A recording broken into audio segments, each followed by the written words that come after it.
কিছু কিছু টিভি শোজের সাথে না আমাদের একটা ইমোশন জড়িয়ে আছে ছোটবেলায়, তার মধ্যে অন্যতম হচ্ছে গিয়ে আহাট। কিন্তু আহাট আমি যতবার দেখি, মানে এখনো দেখি, ততবার দেখি ভূতগুলো না করতে করতে আসে।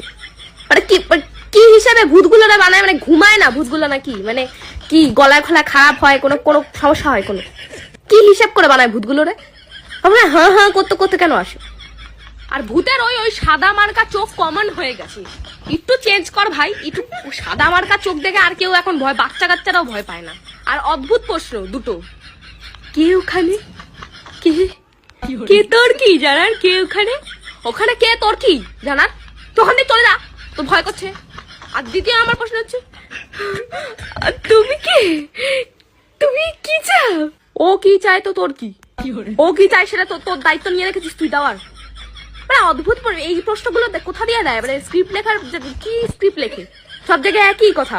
তুমি কি চাও, ও কি চাইবে, ওরকম ধামড়া মুখ নিয়ে, ওরকম অখান্ত একটা মুখ নিয়ে কি চাইবে ও তোর কাছে?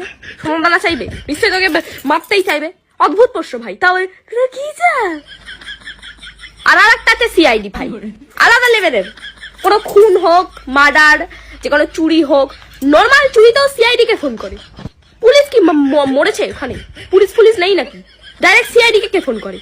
পুলিশ না পারলে তারপর সিআইডি রাখে, ডাইরেক্ট সিআইডি। আর সিআইডিরও কাজ নেই, আর মানে কোনো সেরম নাম্বার নেই, হয় ওই দয়া ধরে মোটাটা, আর নয় ওই পদ্মুমান। আর অদ্ভুত ব্যাপার হচ্ছে, একটা কেস থাকাকালীন অন্য কেস ওদের মানে আসেই না।